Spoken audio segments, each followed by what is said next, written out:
Vamos então começar o 25º capítulo, Sexo e Religião. Como sempre, o Emmanuel coloca um texto do Kardec, aqui a questão 166 do Livro dos Espíritos. A pergunta: como pode a alma, que não alcançou a perfeição durante a vida corpórea, acabar de depurar-se, sofrendo a prova de uma nova existência?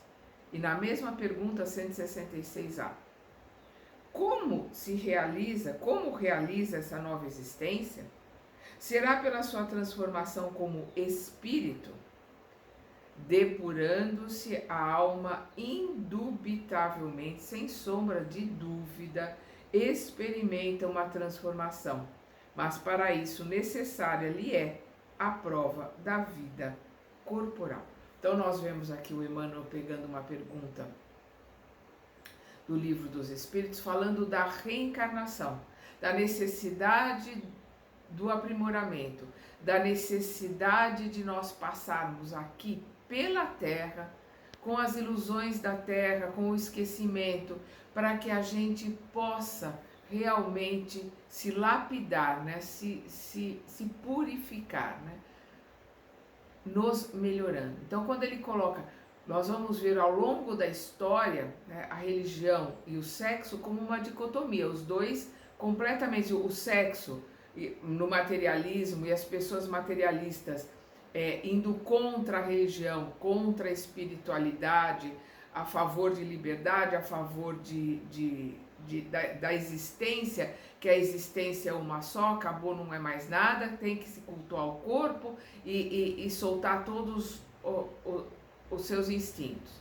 Por outro lado, a religião com uma repressão, né, de que tem que cultuar só a alma, só o espírito, e que tudo que é do corpo precisa ser jogado no lixo porque é sujo. Nenhum dos dois serve.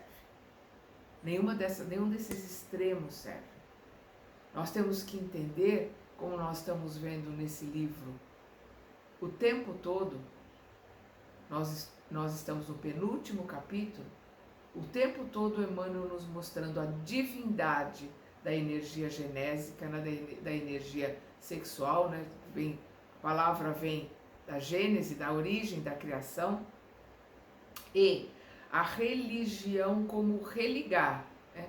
Nos religar, nos colocarmos de volta com Deus. E os dois juntos, num equilíbrio, é que vai fazer a nossa religação, nosso reencontro com Deus, a nossa sexualidade sendo educada, sendo trabalhada, esses dois polos nossos tão problemáticos, juntos no caminho do meio, é que vai fazer com que a gente cresça e amadureça. E é isso que nós vamos ver aqui nas palavras do Emmanuel.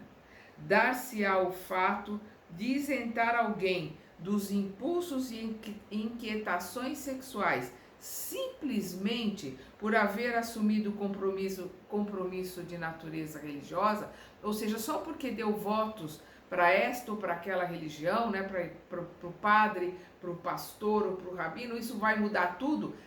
Vai consertar todos os problemas sexuais que se traz de várias encarnações? É óbvio que não. Claro que a lógica responde no espírito de sequência da natureza.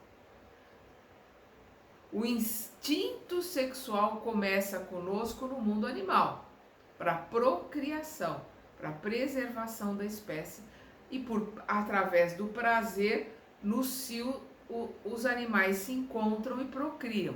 Como hominais, nós também vamos ter um instinto de conservação, de procriar a espécie, mas a sexualidade, ela é para nos auxiliar no trabalho de desenvolvimento do amor, através da preservação, através da sexualidade, através do prazer, mas principalmente do amor, da troca afetiva, da união de dois seres para caminharem juntos, para terem prazer juntos, para se modificarem, se aperfeiçoarem juntos, formarem uma família e caminharem com os próprios pés de volta para a casa para a casa do Pai, né?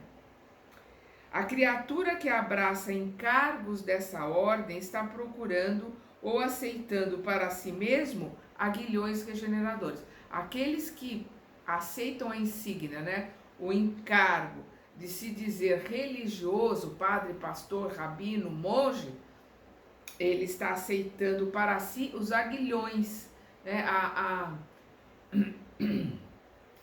a dor, né, o sofrimento. O aguilhão é aquela lança, aquela ponta que fere o animal. Regeneradores. Então, é um aguilhão, uma ponta que está ali, mas para ajudar a regenerar. Aqueles que verdadeiramente vêm em prova e aceitam essa prova de viver como religioso, seja qual for a religião, ele está aceitando um aguilhão, uma prova difícil, regeneradora para a educação e aperfeiçoamento. Ele coloca regeneradora ou, né, regeneradores ou educativos, de vez que ordenações, né, ordenações religiosas e providenciais de caráter externo não transfiguram milagrosamente o mundo íntimo. Não são os votos nesto naquela religião que vão mudar o mundo íntimo. É a vontade de se transformar, é o aprendizado e o de se utilizar da religião para educar, para se modificar e para se transformar. Por isso que muitos pedem esta prova de virem vivenciar uma religião, quer dizer, uma insígnia, uma colocação dentro da religião, um apostolado, né? Como padre, como pastor, como rabino, como monge, não importa, mas vivenciando a doutrina, seja ela qual for, para que esta doutrina o auxilie a se reeducar e se transformar. As realizações da fé, por isso mesmo, se concretizam à base de porfiadas lutas da alma de si para consigo, né? Porfiar é disputar com afinco, é insistir, né? Essa insistência, essa vontade, nessa persistência nas lutas da alma de si para consigo, de aperfeiçoamento e de aprimoramento. Ninguém se burila de um dia para o outro. Numa encarnação, ninguém se transforma por completo. A gente vai continuar a transformação que já começou em vidas passadas, ou começar uma transformação maior se não começou ainda, mas através de várias encarnações é que vai se conseguindo reeducar tudo aquilo que nós temos dentro de nós e que precisamos transmutar, né? Como nós já falamos inúmeras vezes, o item 121 do Pão Nosso, transformar em adubo todo o lixo que tem dentro de nós. Repetindo, ninguém se burila de um dia para o outro. De que modo alienar condições inerentes à própria vida do espírito, acalentadas no curso de eras, tão somente em funções de afirmativas verbais? A pergunta que ele está fazendo. De que modo alienar, né? Transferir para outro condições inerentes, quer dizer, condições que estão dentro de nós, que nos pertencem, inerentes à própria vida do espírito, que pertence à própria vida, à vida do espírito, sexualidade, o aprendizado através da sexualidade, a descoberta do amor através, né, das energias genésicas, né, das energias de origem, das energias criativas. Então, de que modo alienar condições inerentes à própria vida do espírito, acalentadas, mimadas, embaladas no curso das eras, de séculos e séculos de reencarnações, tão somente em funções de afirmativas verbais, tão somente dizer eu agora sou um pastor, sou um rabino, sou um monge, eu sou um padre. Não é isso que vai, no estalo de dedos, fazer ninguém se modificar. E entendendo-se que as leis do universo, leis com L maiúsculo, as leis de Deus para o universo, não destroem o instinto. porque o instinto vem conosco para preservação e para nos ajudar a encontrarmos o caminho no qual nós nos aperfeiçoaremos. Então, o que ele está dizendo aqui? E entendendo-se que as leis do universo não destroem o instinto, mas transformam-no em razão e angelitude na passagem dos elos. Transformam o instinto primeiro em razão, conhecimento, aprimoramento. E depois angelitude. O instinto vai ser transformado em angelitude na passagem dos elos, na passagem dos séculos, dos milênios, pelos mecanismos da sublimação, do aperfeiçoamento, da lapidação. De que forma exigir a extinção dos estímulos genésicos em alguém, tão só porque esse alguém se consagre ao serviço divino da fé, quando esses mesmos estímulos são ingredientes da vida e da evolução. Esses estímulos são ingredientes da vida e da evolução, criados pela mesma providência de vida, ou seja, criados por Deus, criados pela mesma providência divina para a sustentação e a elevação de todos os seres.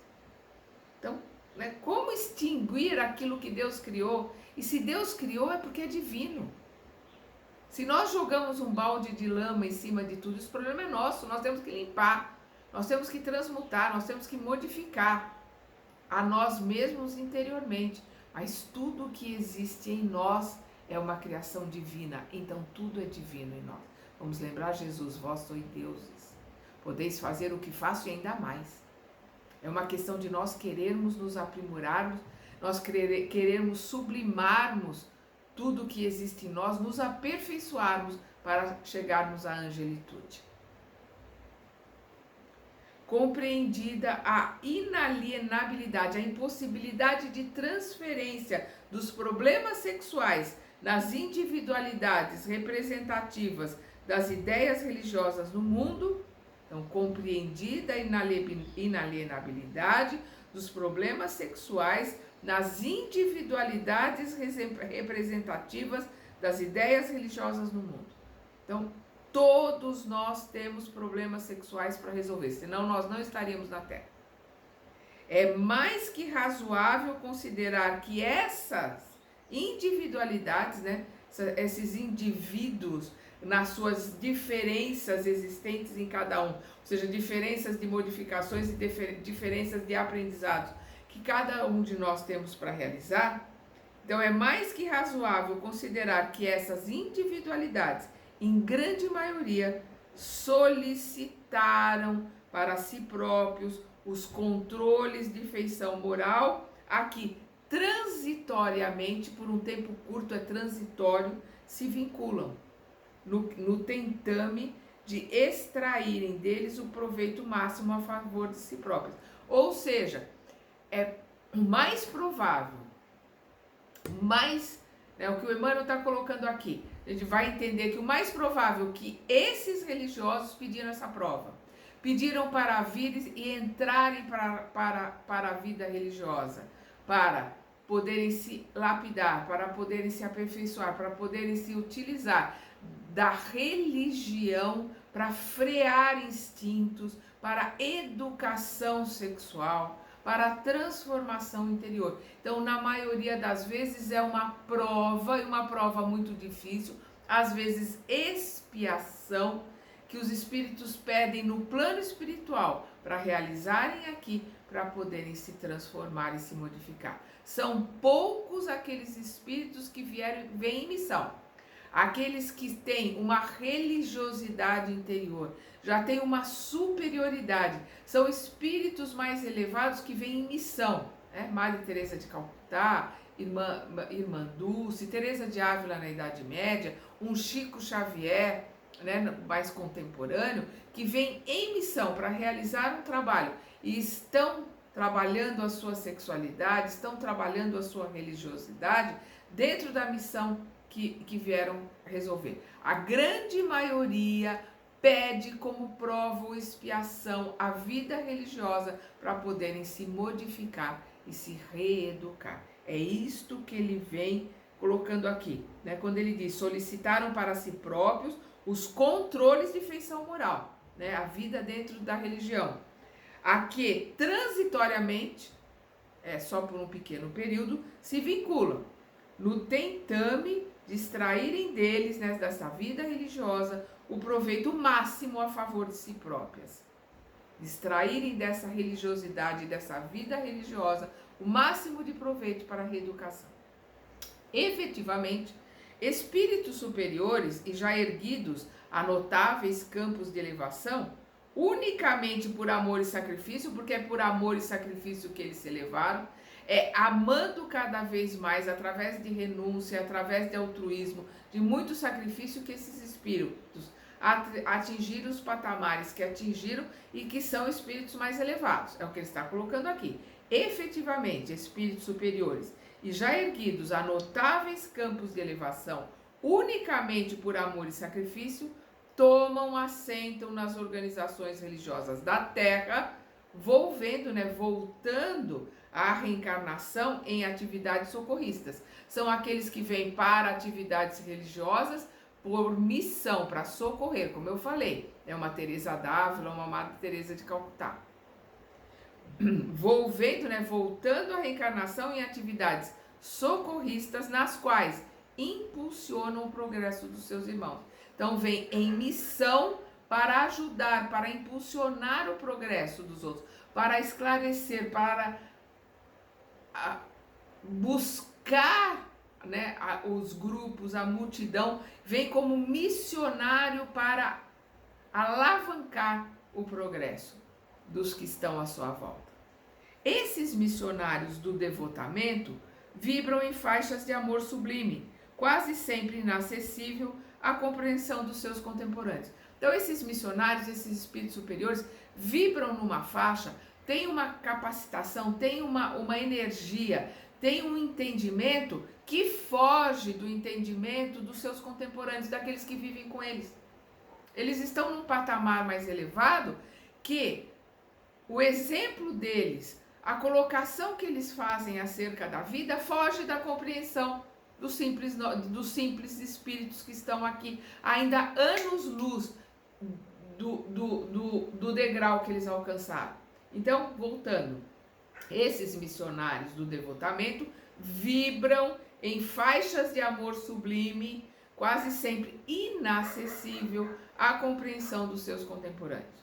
Não ocorrem análogas circunstâncias, quer dizer, não ocorrem circunstâncias similares entre aqueles outros que renascem sob regime disciplinar, aqueles que pediram para vir numa vida religiosa para poder se aperfeiçoar, para poder se melhorar como prova ou como expiação, requisitados por eles contra eles mesmos.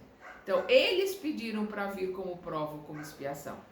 De vez que grande número desses obreiros das ideias religiosas, reencarnados em condições de prova, demonstram dificuldades e inibições múltiplas, inibições sexuais, dificuldades dentro da sexualidade, né, necessitados de ajuda da religião para a sua modificação e a sua transformação, no corpo e na mente. Né? Então, eles têm dificuldades e inibições múltiplas no corpo e na mente, quando não sofrem exagerada tendência aos desvios sexuais, quando não tem problemas de desvios sexuais, e uma forma de tentar reprimir e de acobertar isso é entrar para a vida religiosa, e aí a gente vê os escândalos, aí a gente vê os problemas que acontecem porque esses espíritos não conseguem sublimar, não conseguem se transformar, não conseguem se modificar.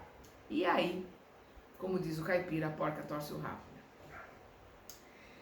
Aí, quando não sofre exagerada tendência aos desvarios sexuais, né? Nós vamos ver pedofilia e uma série de outros problemas.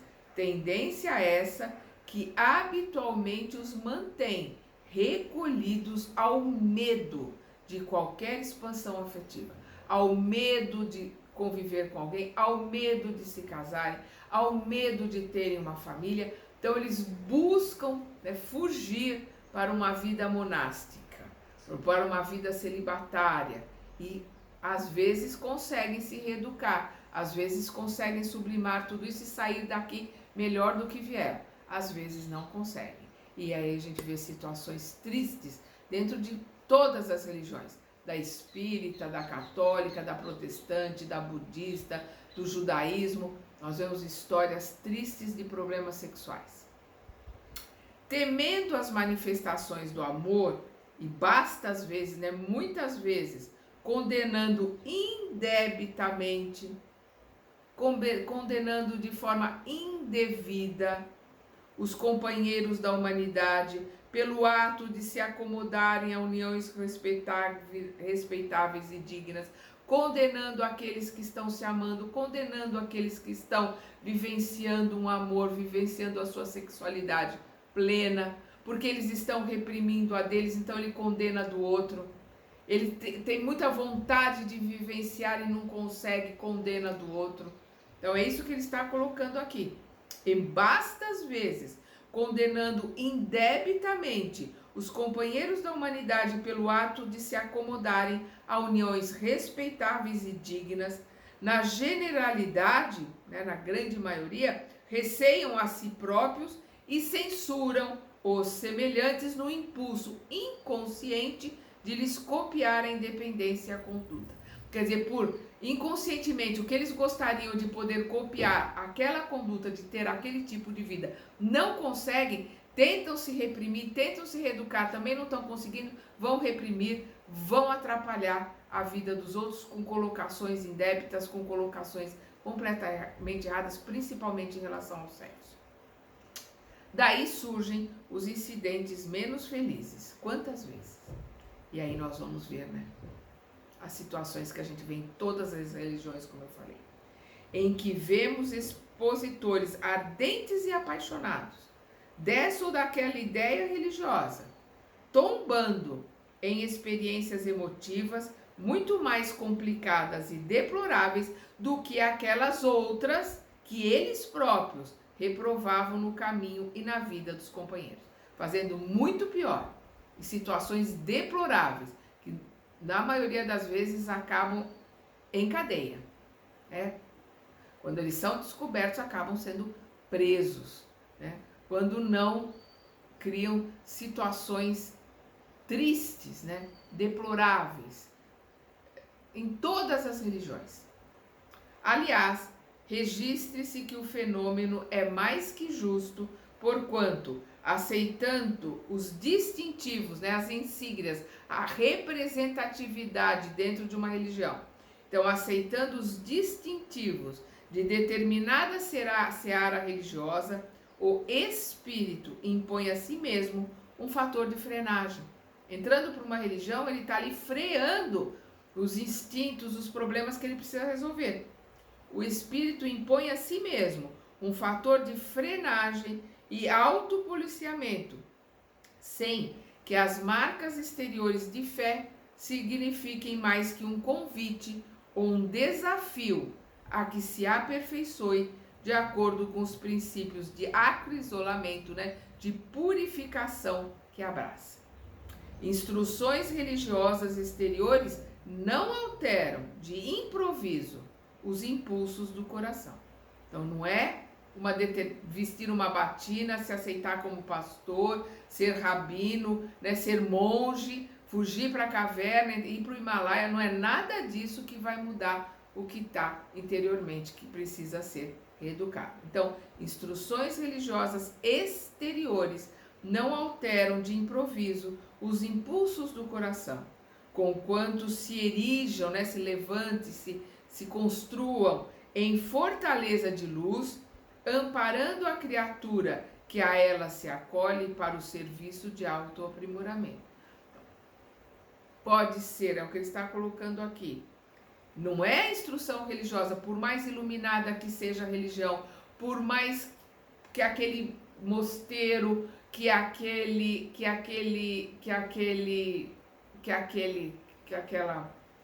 igreja, ou que aquela sinagoga, né? Não importa, aquele lugar pode ser um lugar santo. Não é isso que vai transformar a pessoa. O que vai transformar a pessoa é a vontade dela de se transformar. Por quê? Porque ela precisa dessa vontade para se corrigir, para se modificar, para dominar as suas tendências, né? Para dominar os impulsos que ela traz, às vezes, de várias e várias reencarnações. Qualquer professor na Terra há de se identificar com os alunos no campo das experiências naturais do cotidiano, a fim de que se estabeleça entre eles o fio da compreensão mútua, unindo vanguarda, né, aqueles que estão começando a aprender, e retaguarda, os alunos, do esforço para a escalada do grupo ao conhecimento. Então, o que ele está colocando?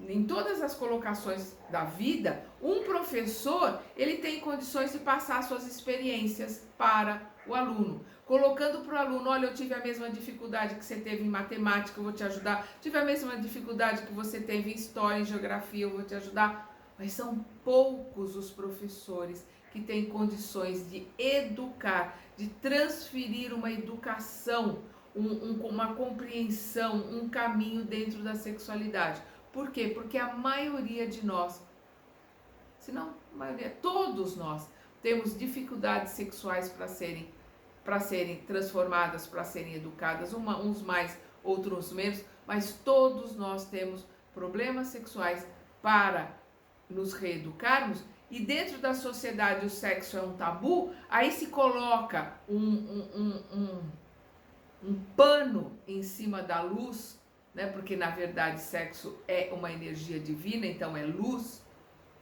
Coloca-se um pano preto em cima e aí, em vez de se educar, se reprime, né? Atrapalha o desenvolvimento sexual das crianças que ele tem como aluno. É isso que o Emmanuel está colocando. O anjo não consegue passar as suas ideias, os seus conhecimentos, porque aqueles alunos estão muito aquém da capacidade, é muito aquém, né, do patamar que ele está. Professor que está ali de igual para igual, por causa de repressões, por causa de tabus, por ele não ter também recebido uma educação sexual, ele pode ajudar o aluno em todos os campos, mas não consegue ajudar no campo sexual. Para se colocar professores de educação sexual numa escola, tem que se trabalhar, tem que se analisar, tem que se pegar pessoas muito bem estruturadas. E é bom sempre que essas aulas de educação sexual sejam dadas por um homem e por uma mulher. Normalmente um casal muito bem estruturado, né, psicologicamente, de biólogos ou médicos ou psicólogos, que vão ali passar para os alunos dentro da ciência, dentro da psicologia, dentro de uma estruturação razoável, normal, sem dogmas, sem tabus, sem ridicularizar ou sem reprimir o sexo, mas também sem colocar dogmas ou situações religiosas. É digamos assim, uma situação muito difícil para qualquer escola. Por isso que a educação sexual tem que ser dos pais. Tem que começar em casa, com muito amor e com muito carinho. Então vamos lá. O Emmanuel colocando aqui que o professor, né, ele consegue, né, o fio da compreensão mútua com os alunos, estabelecer ali aquele contato, unindo vanguarda e retaguarda, ou seja, ele na retaguarda, a vanguarda dos que estão estudando, passando as suas ideias, suas experiências, para a escalada do grupo ao conhecimento, para fazer com que aquele grupo de alunos se eleve no conhecimento. Um anjo e uma equipe de criaturas humanas não entrariam em relacionamento ideal para rendimento ideal do ensino. Um anjo não iria conseguir ter essa troca, né, de energia, essa troca de conhecimento, porque um está lá em cima, o outro está lá embaixo, não tem sintonia.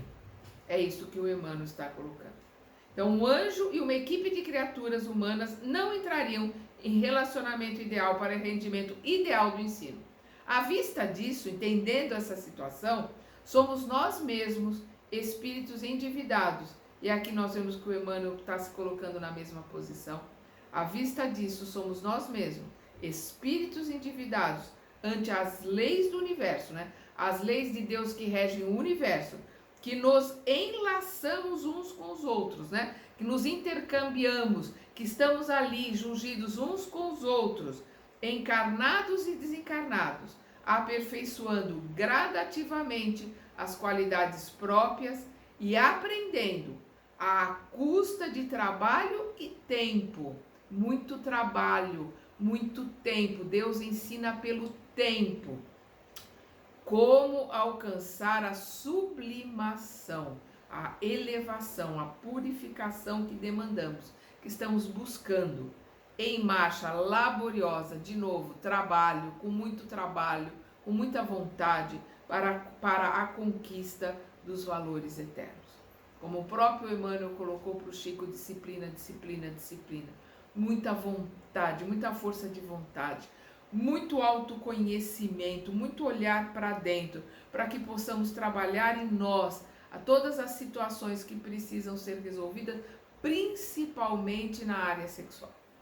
Porque é a área sexual que nós reprimimos tanto, jogamos para debaixo do tapete, que vai criando obstáculos. A gente vai ver que o Emmanuel coloca como pedras, como rochas que vão se solidificando dentro de nós e que a gente vai de reencarnação para reencarnação carregando essas pedras sem termos condições de lapidarmos essas pedras para que elas se tornem pedras preciosas, diamantes que vão refletir a luz de Deus.